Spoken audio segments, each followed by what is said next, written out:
Vos elegís. El arranque con Maxi Lecky por Radio Sónica. Radio Sónica.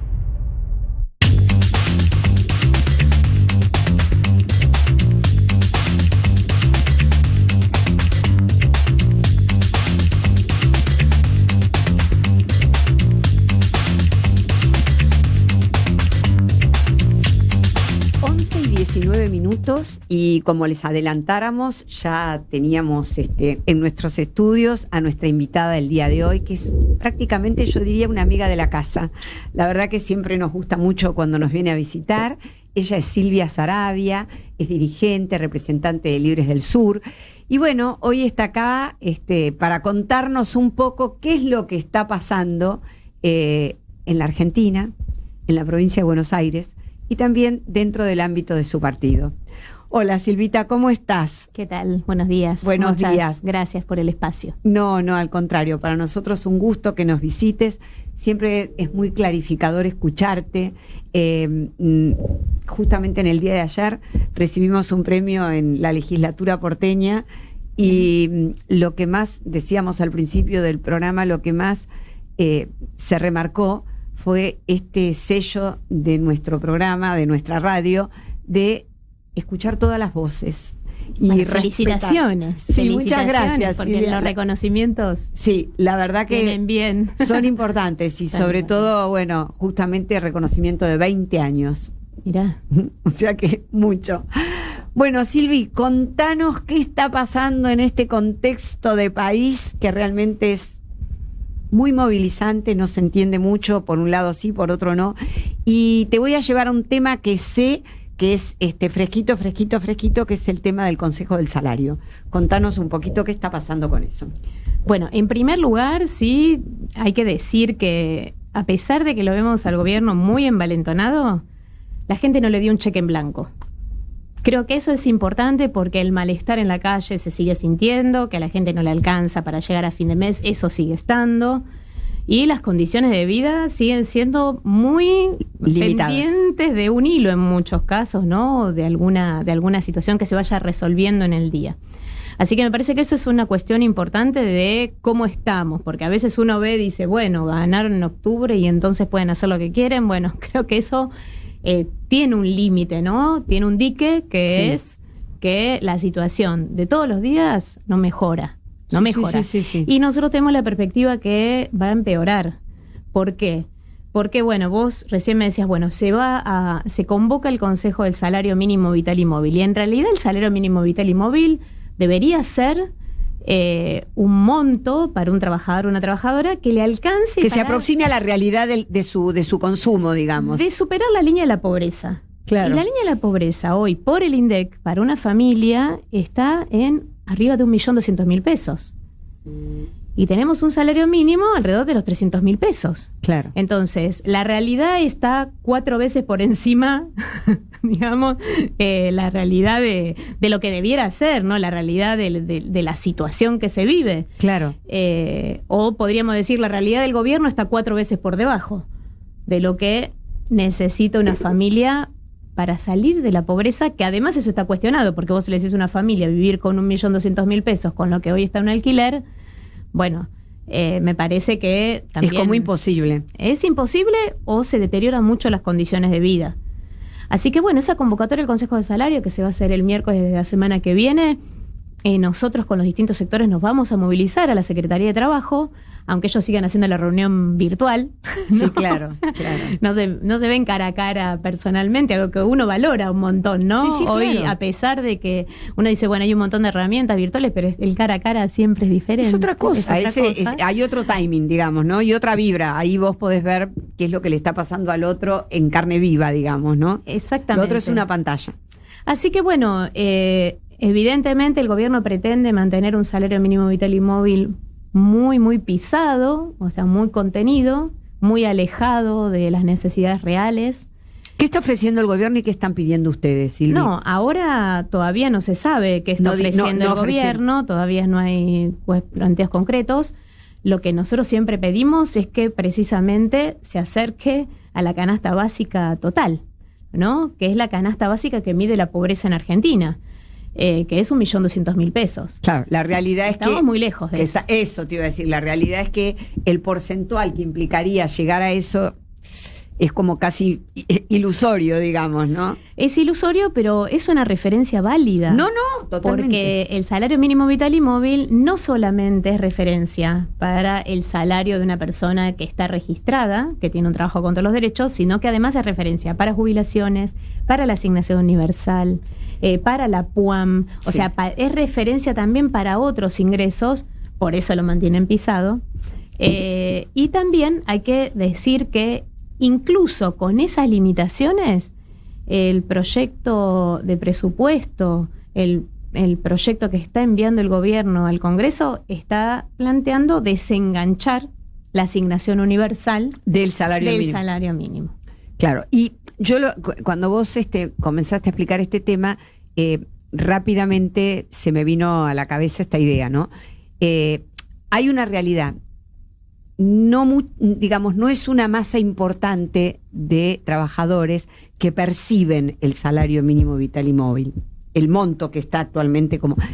Lo que ocurre es que debería dársele el destino que se le quiere dar, pero no imputarlo a salario mínimo. ¿Que el destino cuál es? El tener este parámetro que vos explicás para la UH, para la jubilación, o sea, sería una unidad de medida eso, ¿entendés? Pero no es un salario mínimo que cubra las necesidades básicas, que es lo que vos estás planteando, ¿no? De todas maneras, en un montón de sectores se toma como referencia. Hay mucha gente que hoy está trabajando 8 horas diarias y cobra, no sé, 400.000 pesos, 500.000 pesos, porque la realidad que se está atravesando es que al haber tantas dificultades para conseguir un trabajo, tenés mucha competencia, entonces eso hace que el trabajador o la trabajadora también acepte muchas veces el monto que condiciones que son condiciones malísimas, ¿no?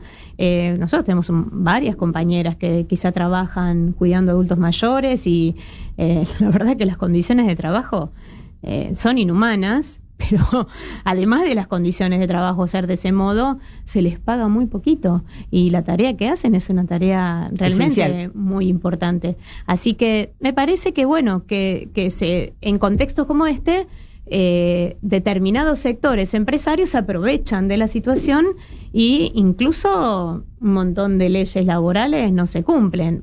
Yo conozco personalmente a personas a las que les obligan a tomarse vacaciones en periodos que no son los periodos que corresponden, que no se acuerda con el trabajador o la trabajadora, que bueno, pero el tema es que como si no aceptas eso te quedas sin trabajo. Bueno, hay un montón de personas que no están en condiciones de no aceptarlo y de quedarse sin ese ingreso. ¿Y cómo estarías vos viendo el tema que está, muy ahora sobre el tapete, que es la reforma laboral? Bueno, tiene que ver con esto, ¿no? Porque las reformas laborales, uno podría decir, bueno, estamos en una situación diferente porque, por ejemplo, están quienes trabajan a través de aplicaciones, eso debería tener una reglamentación. Sí, claro, pero debiera ser una reforma laboral progresiva que genere mejores condiciones para los trabajadores que hoy están en malas condiciones. Alguien que hoy trabaja en una aplicación tiene que hacerse cargo de todos los gastos del mantenimiento del transporte que utilice, ya sea la moto, si es el auto. Además, los pagos son pagos diferidos del ingreso que tienen. Obviamente ningún derecho vinculado ni a si te enfermas o si tenés un accidente o vacaciones pagas, todas cuestiones que están en la Constitución Nacional que no están siendo tenidas en cuenta y tampoco están siendo tenidas en cuenta en esta reforma. No tenemos la letra. No sé, a eso iba, no se tiene la letra. Pero sí tenemos, viste, es como los indicios, los anuncios, digamos. Yo te hago una pregunta, porque hay algo de esto que vos estás contando que sí a mí me sorprende. ¿Por qué? Porque he visto a lo largo de las entrevistas acá y de nuestro trabajo profesional, que en el caso de las aplicaciones, vos fíjate qué paradójico, ¿no? O sea, vos me explicás todos aquellos beneficios o derechos que no tienen. No hubo aceptación por parte de los trabajadores de las aplicaciones de estar reglados dentro de la ley de contrato de trabajo. ¿Cómo se entiende eso? De tener un sindicato que los represente, de tener pautadas sus vacaciones, de tener pautadas sus horarios de trabajo. No quieren eso. ¿Cómo lo entendés vos esto? A ver, ¿cuál es tu mirada? Me parece que quizá lo que hay es una cuestión de esa resistencia que vos planteás, porque se presupone de que esas condiciones les van a implicar menores ingresos a esos trabajadores y trabajadoras, que es lo que las empresas les plantean. Si hay más regulaciones, tu ingreso va a ser menor, porque vas a tener que hacer aportes, o sea, hay algunas cosas ahí que están planteadas como que en realidad se va a restringir su ingreso y su libertad, dicen, ¿no? Claro. Y me parece que ahí, evidentemente, hay algunas... es como esto, ¿no? Se lanzan rumores, se lanzan determinadas versiones. Que no está claro. Que no está claro y que aparte, en muchos casos, muchas personas te dicen, bueno, pero yo no quiero tener que pagar impuestos, o no quiero estar pagando mi jubilación, o no quiero, porque eso implica reducir el ingreso del hoy. Claro. Entonces, hay también instalado una cuestión de que no hay, como que no se pudiera pensar a mediano plazo. ¿No me parece como que hay una falta de confianza en el sistema también, como que el trabajador, por supuesto, como que el trabajador está como desconfiando de todo, ¿no? O sea, está instalado eso, ¿no? De desconfiar, la desconfianza en el otro, en organizarse. A ver, muchas de esas desconfianzas están bastante bien fundadas, ¿no? Porque evidentemente hay que reconocer que muchas de las cosas que se hicieron hasta acá no se hicieron bien. Entonces, me parece que sobre esa base hay una instalación de un relato de que, por ejemplo, el que no pague impuestos es un campeón, no es, no sé, un ídolo, ¿no? Cuando en realidad yo veía una encuesta de Subban que está circulando respecto de qué es lo que los jóvenes piensan, y una de las cosas que más me llamó la atención, que no lo vi en los titulares, pero es que los jóvenes plantean, el 83% de los consultados plantean de que el Estado debe hacerse responsable de la educación pública y de la salud pública. Ajá. ¿No? Entonces, ¿cómo se sostiene eso?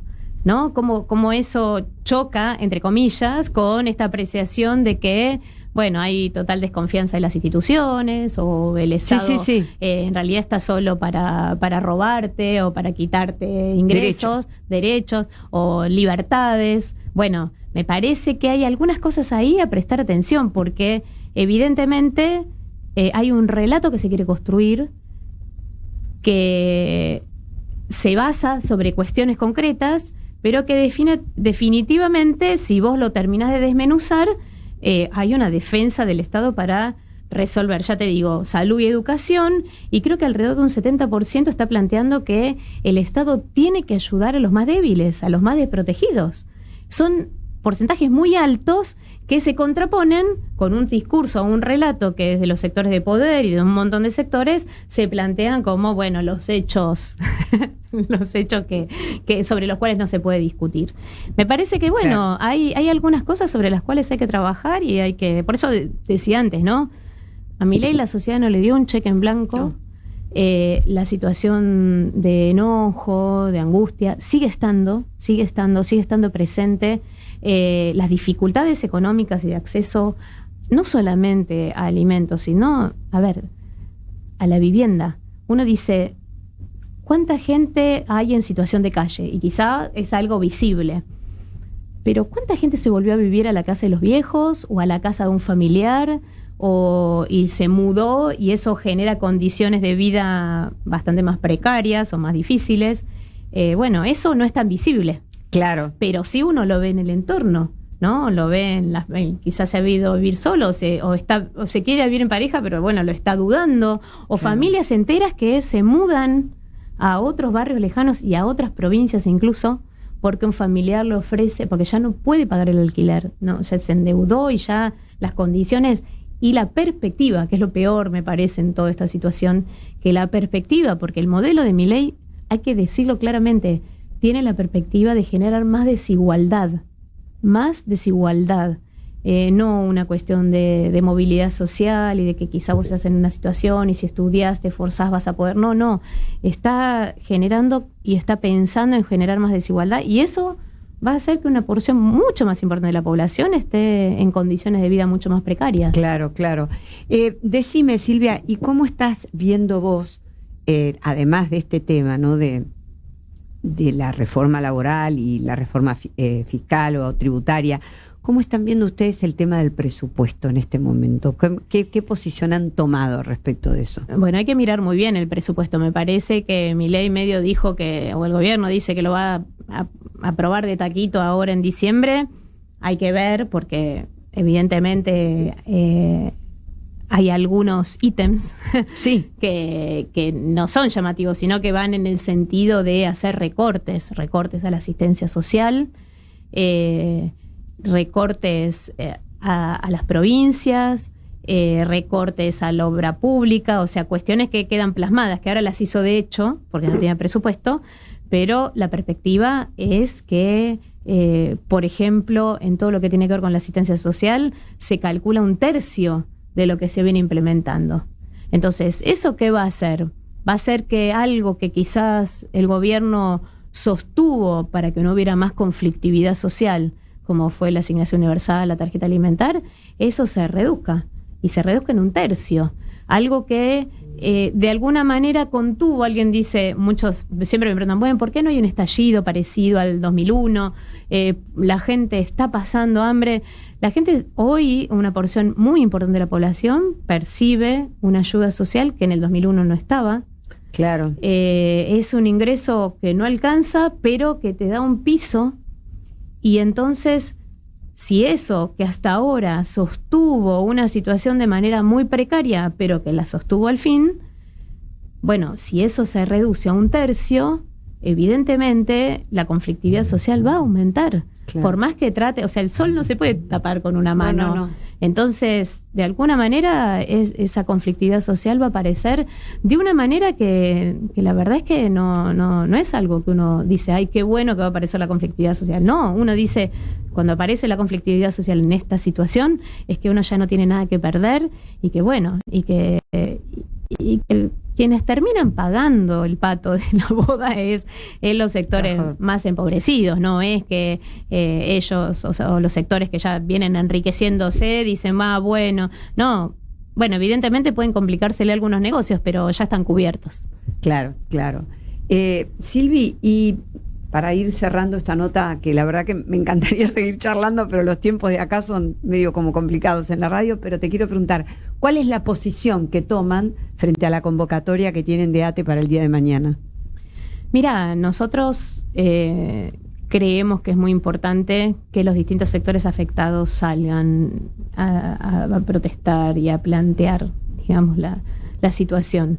Lo que sí creemos también es que hay que lograr generar espacios unitarios de los distintos sectores.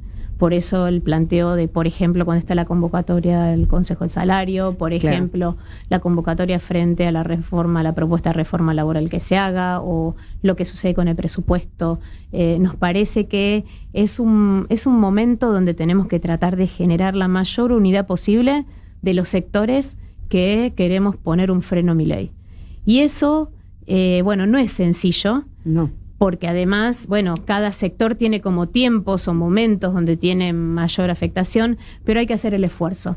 Así que nosotros integramos un espacio que se llama Territorios en Lucha, estamos en charlas, en diálogo con la UTEP, con las CTAs, con incluso algunos gremios de la CGT, donde decimos, hay que buscar ese espacio unitario, porque lo que Milei está llevando adelante... La unanimidad en el reclamo. Sí, y poderse poner de acuerdo en algunos puntos. Esa unidad es muy necesaria hoy, porque tenemos enfrente no solo a Milei, tenemos a Donald Trump, ¿no? También ahí apoyando interesadamente. Nadie cree que lo esté haciendo de buena voluntad, sino que tiene intereses económicos muy fuertes de que nosotros lo proveamos de materias primas. Nada que tenga que ver con la ciencia y el desarrollo, sino fundamentalmente materias primas vinculadas a la minería, la energía.